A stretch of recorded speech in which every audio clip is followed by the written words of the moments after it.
Welcome back to the story of my ancestors.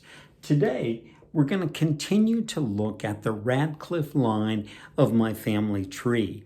Now, I've had a couple individuals mention that they'd like some more visuals. So today we're going to use a really low-tech method to review the Radcliffe family, starting with my father, Donald Radcliffe, and then looking at his parents, Frank Fred Radcliffe, and his wife, Jessie MacDonald Radcliffe.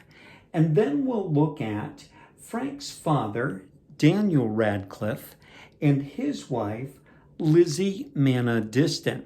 Now, one of the questions that I received was, when did the letter E get dropped from the end of our name? And so you'll see here visually what my conclusion is that my father Donald used Radcliffe without an E pretty much exclusively in his life. Now, there are a few census records or other records that others wrote and that he didn't write himself that may have an E on it, but pretty much by my father's generation, the E was lost from our family.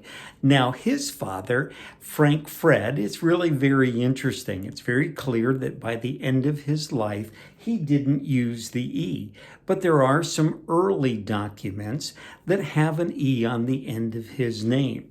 The one that's particularly odd is the World War I registration card. That one is filled out Frank Radcliffe, and with an E on the end, and my grandfather signed it in that way. Now, there's no indication that his first name really was Fred or was Fred originally. In all of the other documents we have, it's Frank Fred. And so in other documents that we have, other Army records, even from just after that time that the registration card was filled out, his name is Frank Fred Radcliffe with no E. And I guess to me, the convincing piece that he had dropped it from the name is that on his tombstone, there is no E. And that, of course, would have been purchased by his wife, Jessie, and my father, Donald.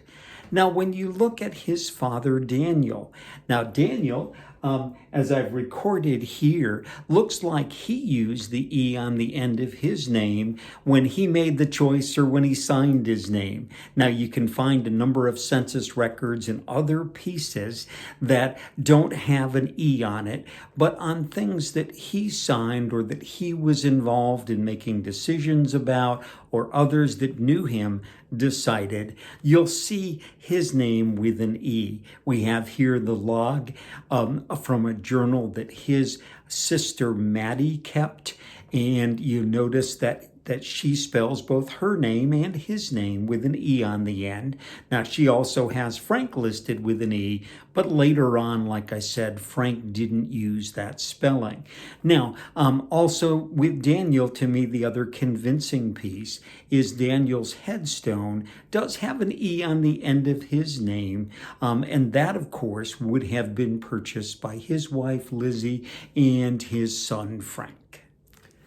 Now, you see here, I've added a few names to the family tree.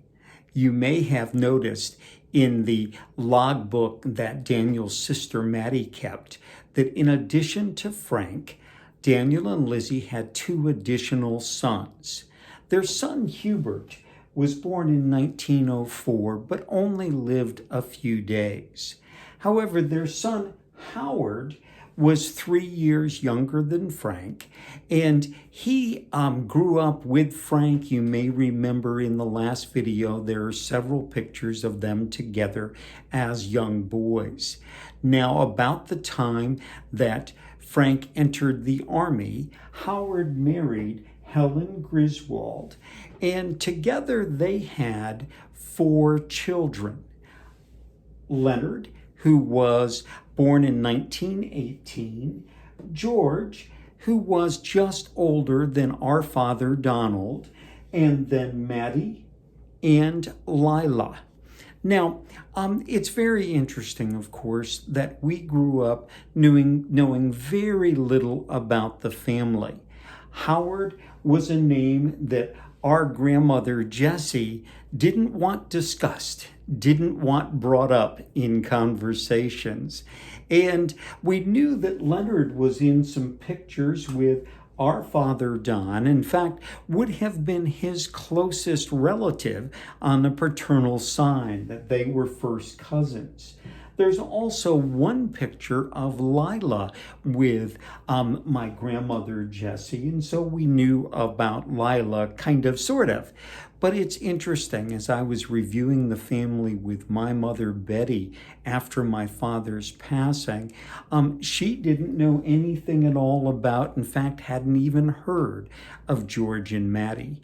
And what's so interesting is that Howard, Leonard, George, Maddie, and Lila all at some point or other lived in Bristol, and some of their kids, some of Leonard's kids, grew up around us.